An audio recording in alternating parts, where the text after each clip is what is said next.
I saw this meme and got to thinking.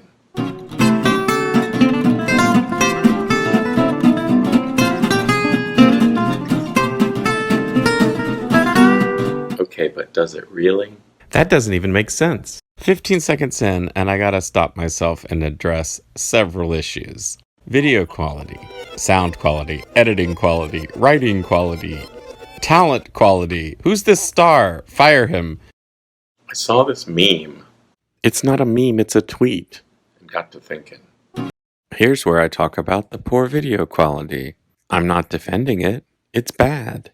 I make use of the tools that I have, the available time, the available brain, and the available hardware and software. The time was the middle of the night under low lighting, so it's grainy. My hardware and software, an old iPhone, I also have an old iMac. I use iMovie because it comes with it. I watch enough videos to know that's kind of looked down on, but I will be using iMovie, and that means cheesy transitions like this and lame overused music.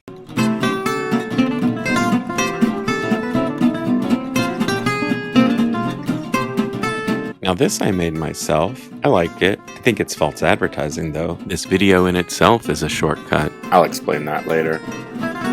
Now back to that tweet. A tweet by Katie Delaney, a writer with almost 150,000 followers. Oh look, she joined Twitter a month after I did. I have followers. I can be the most depressed and hopeless I've ever been in my life, and then just move a rug in my house to another part of the house, and suddenly I'm fixed. I can be excused for calling it a meme because the tweet was memeified by Refinery29, an account I follow on Instagram, which is where I saw it. It's lighthearted. It's funny. I get that. I think inherent in the joke is the question of, have you really fixed things, or is this the most surface level possible change imaginable? They've accomplished in a tweet what I'm going to drag out in a whole long video. It's my way. Because I think it's interesting and beneficial to consider all the ways that we have to change our moods. And these include many small changes that do add up. We can really help snap ourselves out of a downward spiral of negative rumination by changing our habits, changing our activities, changing the surroundings in which we live. These things aren't frivolous. These things aren't unimportant. This video is brought to you by Humanism Blue. Humanism Blue is an original abstract expressionist painting of acrylic and marker on a 44 by 80 inch stretched clear gessoed canvas. Humanism Blue is currently available on a sliding scale between $2,400 and $4,000 at www.rmiddleton.art. Humanism Blue. Ask for it by name. When I first started this video, I thought it was a critique of the view expressed in the tweet, even understanding the humor behind it, because separating meaning from distraction is a big theme in my life, and I worry that as a people, we're distracting ourselves to death. Evidently, these two authors feel likewise. At the same time, I feel like every little tiny pleasure in life is worth honoring. I see you. So, it comes down to vibes, I guess? That's the best I can come up with so far. Vibes like sincerity, authenticity, integrity. That's what I seek to give and to receive. Words that are easy to say, harder to identify and really feel. I've recently hit upon what I think serves a pretty good all-purpose purpose of life. All-purpose meaning it can work for every individual. It's an idea I hope to share soon in a future video. In the meantime, back to this one. In the meantime, I realized that what I do, moving paint around on canvases, isn't so different from moving rugs around your house. It's aesthetic play. It's safe, and play is an activity that offers psychological release. In our work-obsessed culture, are we getting enough play? We're currently so brainwashed in favor of work that we're missing out on play, and we're missing out on rest. We're denying ourselves sufficient time to rest and replenish. The only use of the word pastime that I can even think of is the antiquated description of baseball as America's national pastime, not sport. When looked at this way, the general boringness of baseball, both in playing and viewing, is understood. It was to pass the time.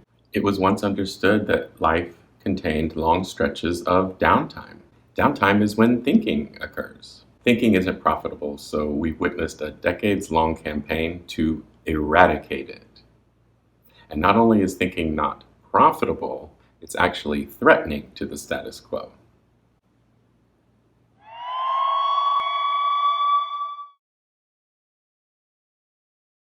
So this isn't a critique at all. I'm all for moving rugs around. I'm for painting, I'm for potting flowers. Heck, I'm feeling generous. I'm even for passively consuming stories if that's your favorite thing to do. But be aware, the more immersive an activity is, the less you're letting your brain refresh.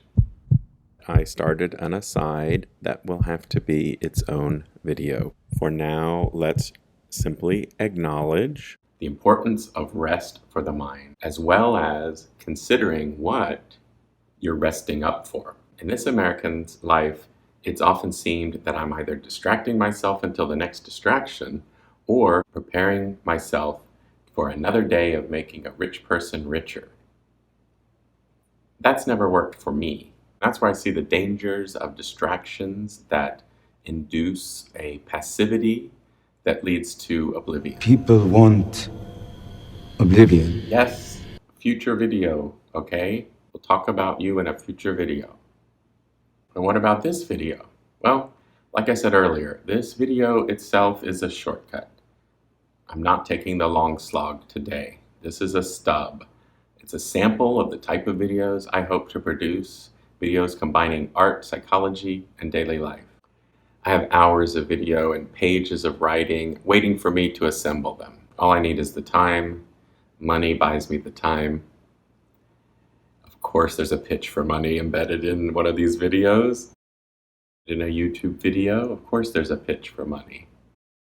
There are many ways to support me financially, all accessible from my central hub, my link tree that I keep at www.rmiddleton.art. From there, you can also see my paintings, which of course are available, but you can also just look at them. They're in an online shop and a gallery of paintings available on a sliding scale.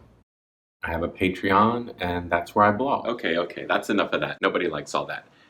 I am 3 months older. Today, the day I'm releasing this video, I had set as a deadline to finally get the channel started back toward what I want it to be. This video is partly that. I have another that I had planned to release today, and then in a rare bout of spontaneous planning, I decided to re-edit and release this mostly completed video that I've been sitting on. So in my brain file, this will be episode 0. Episode 1, the hour-long video that's basically finished, I'm going to hold on to and release soon. I'm setting myself up to get into a pattern where I release a video and have another one already ready. That's what makes sense to me. Now back to the end of this video. If you like this content and want to encourage what I'm doing, please let me know. Talking to black holes is a lonely business. That's what these cameras look like, just black circles. I know that some people who watch this will be friends of mine who aren't that into YouTube because YouTube can be a crummy experience. Something I plan to address in the future too.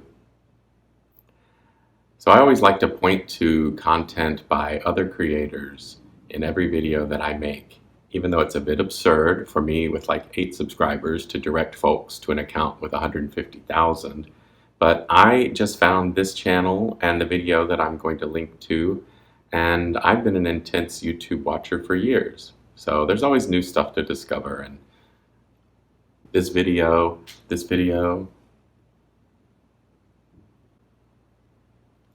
and this video by We're in Hell overlaps with many of the themes that I explore. The first fifth of the video is good and enjoyable, and then it takes a turn after the ad and becomes a lot more powerful. In this one case, I'll say don't skip his ad, or else you'll miss this. Everyone's brain is different, but they're all beautiful. After the turn in his video, I'll say I don't agree with his point of view entirely, but I know many people who do, and it's worth discussing. I feel like I probably share most of the same values and goals with the channel We're in Hell, and that's what's most important. One of the ways differences manifest is in how we all respond to frustration, and there's so much to be frustrated about. Many attack those in power. I tend to agree with the vote harder view. I really do think that the only nonviolent way forward is greater and greater manifestation of the power of democracy. And that is something that I plan to address in future, and how I see it as a larger passivity versus activity issue. Yes, you.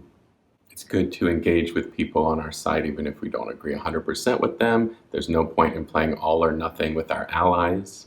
And I do think it is important, worthwhile, and necessary to envision a positive future, and that's the main topic of the video I'm linking to.